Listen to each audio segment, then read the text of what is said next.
People in Nsukka would often say, Eziokwu dị ike. Truth is strong, but silence is heavier. And for many years, Chinonso carried silence like a heavy stone in her chest. She was only 29, but life had already written hard lines across her face. From the outside, she was a quiet seamstress who stitched beautiful blouses, school uniforms, and wrappers for women in the town. People admired her neat stitches, the way she turned plain clothes into something graceful. Yet, behind the closed wooden door of her small rented house, Chinonso lived in chains. Chains not made of iron, but of bruises, fear, and stolen money. Her husband, Obiora, was a strong man, tall and broad-shouldered, with a face that could look charming when he smiled in the beer parlor, but terrifying when anger clouded his eyes. He drove a commercial bus along the Enugu-Nsukka road, bringing home little but always demanding more. And when he came home in the evenings, his voice filled the house before his footsteps even touched the floor. "Where is the money, Nonso?" he would bark, his words sharp like whips. Every day, after hours of sewing on her small, squeaky machine, Chinonso would count her earnings with a tired smile, hoping she could use some to buy gari, beans, or even crayfish for little Adaku. But Obiara would stretch out his rough hand and collect everything. If she delayed or tried to reason, his hand would rise higher, not to bless, but to beat. Neighbors had heard her cries many times, but they only whispered, "Obiora dey too wicked," an old woman once said at the borehole. But wetin woman fit do? Marriage na for better for worse, another replied with a sigh. Chinonso endured because she had nowhere else to go. Her mother had died years ago, and her father was too sickly to support her. Her younger brothers were still struggling in apprenticeship. To leave Obiora would mean shame, gossip, and poverty so deep she might never crawl out. So she wore her bruises like invisible clothes, covering them with long sleeves and fake smiles. But Adako, her 6-year-old daughter, saw everything. She saw how her mother's eyes watered even when she pretended to laugh. She saw how her father raised his hand without care. She saw how her mother bent low like a shadow, giving away every kobo she worked for. And then, one evening, something inside Chinonso cracked. It was a hot September day. The sky was heavy with clouds, and the sound of thunder rolled over the hills of Nsukka. Chinonso had just returned from delivering 5 school uniforms to a teacher. She was sweaty, tired, and hungry, but grateful for the 1,500 naira she had earned. She planned to keep at least 200 naira aside to buy akara for Adaku the next morning before school. As she bent down to untie her faded wrapper, she heard a loud push of the wooden door. Obiara walked in, smelling like palm wine and sweat. His eyes were already red. "Nonso," he shouted, "bring the money you made today."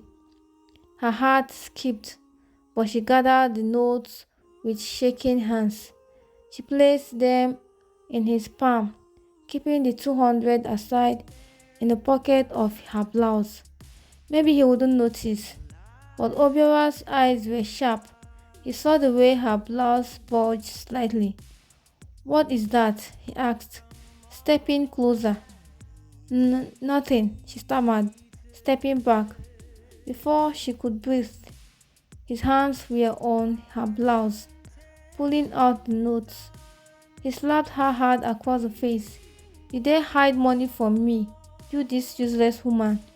Something hot, burned inside her chest. For the first time, the tears did not flow. Instead, her body shook with a strange courage she had never felt before. She looked at Adako, who was standing at the corner, clutching her school standards to her chest, her small eyes wide with fear. It was in that moment Chinonso realized if she kept bowing, her daughter would grow up thinking this was what marriage meant, that women were born only to suffer. And so, for the first time, Chinonso raised her voice. "No more, Obiora," she said, her voice breaking but steady. "What did you say?" he barked, shocked. "I said no more. You will not touch me again. You will not take every kobo I make. I am not your slave." The words came out like fire, surprising even her. Obiora froze for a second, his pride wounded. Then his face twisted with rage. "You dare talk back at me?" he thundered, lifting his hand again. But this time Chinonso grabbed his wrist. Her hands were small compared to his, but the strength in her grip startled him. She pushed him back with all the power her thin frame could gather. He staggered and hit the edge of the wooden chair. For the first time in their marriage, Obiora did not strike. He stared at her, shocked, as if seeing a stranger. Silence filled the room. The thunder outside cracked louder, as if the sky itself was bearing witness. Adaku ran to her mother's side, holding her wrapper tightly. Chinonso pulled her close and stood tall, her chest rising with breath she had held for years. That night was the beginning of a war she never planned for, but also the beginning of her freedom. Obiora sat there, staring at her as though she had grown horns. His chest rose and fell, his jaw tight, his pride burning hotter than the palm wine in his belly. In all their years together, Chinonso had never raised her voice.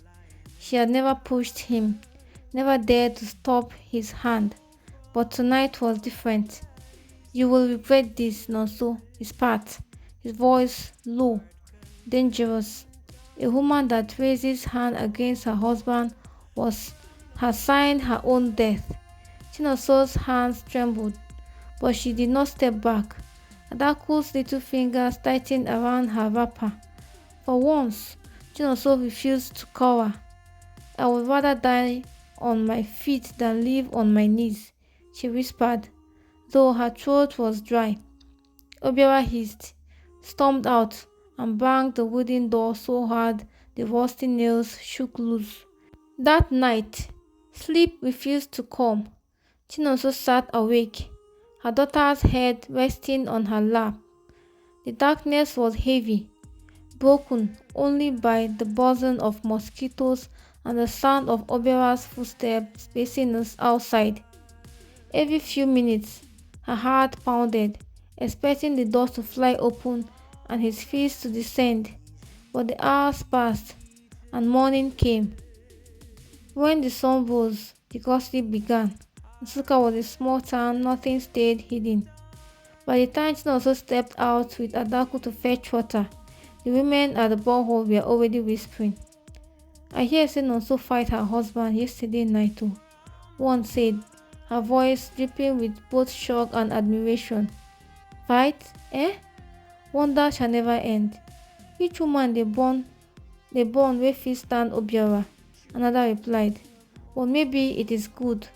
That man done too wicked," another older woman muttered, shaking her head. Chinonso felt their eyes burn into her back as she tied her yellow plastic container. Her ears grew hot with shame, but deep inside, another feeling was rising, something small but powerful. Pride. For the first time in years, she had not been silent, but Obia was not done. That evening, he came back earlier than usual. He reeked of beer, his eyes bloodshot, his lips twisted in anger. Without greeting, he shouted, "Nonso, come out here." She stepped out slowly, her daughter clinging to her skirt. From today, you are no wife of mine. Pack your things and leave my house, his voice thundered, carrying into the ears of neighbors already peeping through windows. Chinonso's sleep parted, but no words came. She had dreamt of living, but not like this. Not thrown out with shame. Not while her tailoring machine still sat inside. Not while her daughter had nowhere to lay her head. Obiora dragged out her small Ghana must go bag, flung it into the red dust and pointed at the road. Go back to your father's house. You will not stay here and disgrace me. Adako began to cry. Chinonso's chest tightened, her hands shaking, but she stood still. For once, she looked Obiora in the eyes. You may throw me out, Obiora, but you will not throw out the truth, she said, her voice clear. The world will know what you did to me. Gasps echoed from the compound. Nobody has ever spoken to Obiora like that. But though she spoke with boldness, inside her heart was breaking. Where would she go? Her father was sick, her brothers were struggling, and she had only a few naira hidden in her wrapper. With Adaku on her back and her small bag dragging in the dust, Chinonso began the long walk to her father's old house in another part of town. The road was hot, her feet bare, but she kept walking. People stared, some shook their head in pity, some in judgment. By the time she reached the crumbling mud house where her father lived, the sun had set. Her father, frail and coughing, looked at her with weak eyes. Nonso, why are you here with your child and bag? He asked. She knelt before him, tears rushing down. Papa, Obiora has chased me away. I cannot go back. Her father's hands trembled as he lifted them to her head. My daughter, I warned you that that man was too hot-tempered, but you refused. Still, you are my blood. This house is small, but you and Adaku will not sleep on the street.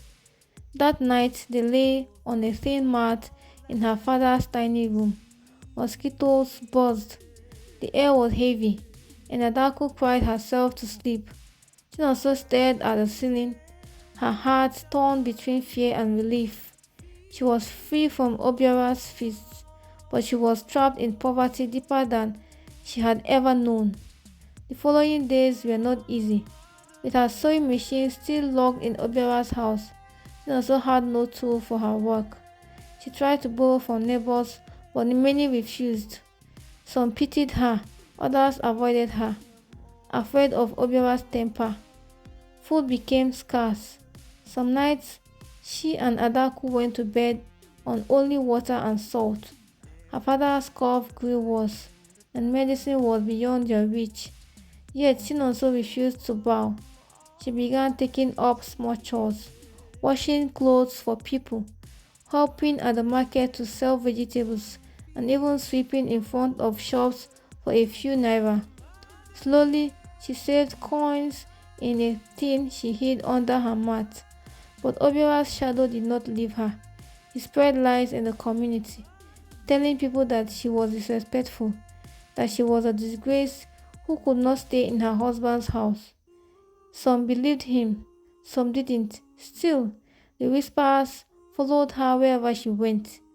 Yet, every time Chinonso wanted to give up, she looked at Adaku's eyes, bright, innocent, full of hope, and she promised herself, my daughter will not grow up to repeat my life. She will go to school. She will stand tall. It was this promise that kept her waking up every morning, no matter how hard the day before then had been. But Obiora was not done with her.